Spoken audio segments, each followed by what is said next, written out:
Welcome back to all my viewers on my YouTube channel. Today we have discussed about the second part of this lesson, Charge for Love, lesson number 9 of class 8th. Today we have discussed about the other activities of this lesson. The third activity we have continued from this. The activity is based upon to the choose the correct option of the answer of the following questions. ਅਸੀਂ ਸਹੀ answer choose ਕਰਨਾ ਵਾ ਦਿੱਤੇ ਹੋਏ questions ਦੇ ਵਿੱਚੋਂ first ਹੈ which did the shop's owner write on the sign board ਦੇ ਉੱਤੇ ਰਾਈਟਰ ਨੇ ਕੀ ਲਿਖਿਆ। First option is come and buy puppies, free puppies, looking for my lost puppies, last one puppies for sale. तो option right केड़ी आ D option आ puppies for cell.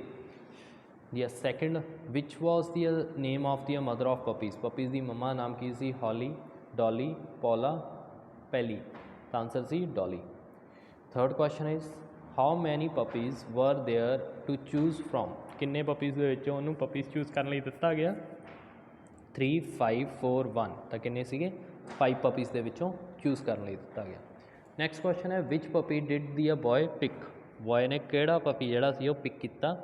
1 with the black and white spot भी जिहदे विच काले ते चिट्टे दाग दे दाग सीगे, जां one of them is limp जिहड़ा कि लंगड़ा के चल रहा सी, one of the shaky eyes जिहड़ा कि आइज़ शेक करदा सी, जां फिर one with the big ears जिहदे बड़े बड़े कन सी। तो आंसर है जिहड़ा लंगड़ा के चल रहा सी।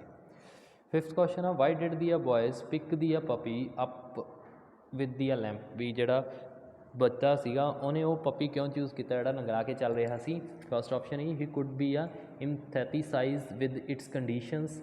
दूजा है the shop owner did have given it for free, he thought it was very cute, या puppy shows him more affection. तो आंसर है it he could be in empathize with its condition, भी वो कंडीशन तो बहुत ज़्यादा एप्थीसाइज से उन्होंने समझ सकता सी। Sixth question why did the shop owner want to the boy to take the puppy for free, कहते जो शॉप ऑनर सीगा वो बॉय को क्यों गया भी वो पपी जो उन्होंने फ्री मिल जाए।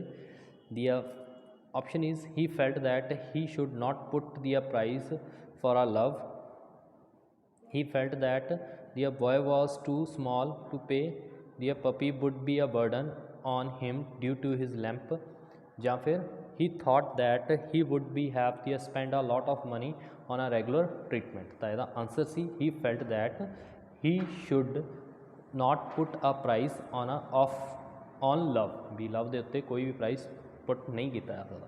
Fourth activity is answer the following question, असी फॉलोइंग क्वेश्चन का आंसर करना वा। The first is question is एक क्वेश्चन आंसर नहीं, फर्स्ट है who approached the owners of the house, shop के ऑनर को कौन आया। A boy approach to the shop's owner, shop के ऑनर को एक लड़का आया। Second question what was the owners charging for the healthy puppies, healthy puppies के लिए वो किन्ने पैसे चार्ज कर रहे थे ऑनर। आंसर है he was charging $30 to $50 of the each puppies, वो $30 to $50 चार्ज कर रहे हर एक पपीज़ का। Third question how much money did the boy have, boy को किन्ने पैसे सी। दी बॉय हैड 2.37 सेंट्स, वो $2.35 सी। Fourth question what problem did the limp puppies have, limp puppy को किस तरह की प्रॉब्लम सी। दी आंसर है the limp puppy did not have to the hip socket, he it would be always limp, भी वो हिप स्कॉल्ट नहीं सीगा जिस करके वो हमेशा ही लंगड़ा के चलूगा। Fifth question is which puppy was choose by the little boy and boy, भी जो लिटल बॉय से छोटा बच्चा से उन्हें किहड़ा पपी चूज़ किया तो क्यों। The boy choose the limp puppies as he himself was limp, उन्हें ये पपी तां चूज़ किया क्योंकि वो लंगड़ाया होया, क्योंकि वो भी एक लंगड़ा इंसान बच्चा सी। He could empathize with its condition, वो कंडीशन को समझ सकता सी।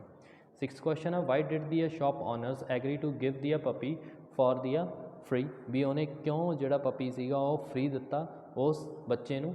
आंसर है the shop owners felt that he should not put a price on love, so he agree to give the puppy for free, भी शॉप ऑनर ये चीज़ समझ चुकिया सी भी हुण किसी भी प्यार के उत्ते कोई भी पैसा नहीं चार्ज किया जा सकता, तां करके उन्हें वो पपी जोड़ा वा फ्री दे दिता सी।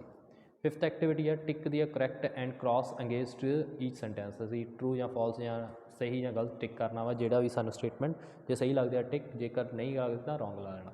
आंसर है क्वेश्चन है first The shop owners wanted to skill kitten, भी ਜਿਹੜਾ shop owner ਸੀ ਉਹ skill kitten ਵੇਚ ਰਿਹਾ ਸੀ, false, ਉਹ puppies ਵੇਚ ਰਿਹਾ ਸੀ। Second question है दिया shop owner wanted to sell puppies, is it true, भी ਉਹ puppy ਵੇਚ ਰਿਹਾ ਸੀ। Third question है boy was an athlete and need to the pet to exercise with, false, ਜਿਹੜਾ ਬॉय ਸੀਗਾ ਉਹ ਇੱਕ ਖਿਡਾਰੀ ਸੀ ਤੇ ਉਹ ਆਪਣੇ ਨਾਲ ਐਕਸਰਸਾਈਜ਼ ਲਈ ਕੁੱਤਾ ਪਾਲਦਾ ਸੀ, ਇਹ ਗਲਤ ਆਈ। फोर्थ क्वेश्चन आ one of the puppies was blind, उन्होंने एक पपीज़ दे विच एक अन्ना भी सी, फॉल्स आई। The boy had enough money to buy the 4 pets, कि बॉय को इन्ने पैसे सीगे भी वो 4 पैट लै सकदा ही, फॉल्स। लास्ट है the shop owners insist that the boy was mightily taken to the puppy for free, भी शॉप ऑनर जिहड़ा सी उन्हें बॉय नूं कहा भी वो की आ फ्री भी कुत्ता लैके जा सकदा वा, is it true. 7th question आ boy had to be a crippled leg, भी जिहड़ा बॉय सीगा ओहदियां क्रैप्ट लैग सीगियां, इज़ इट ट्रू।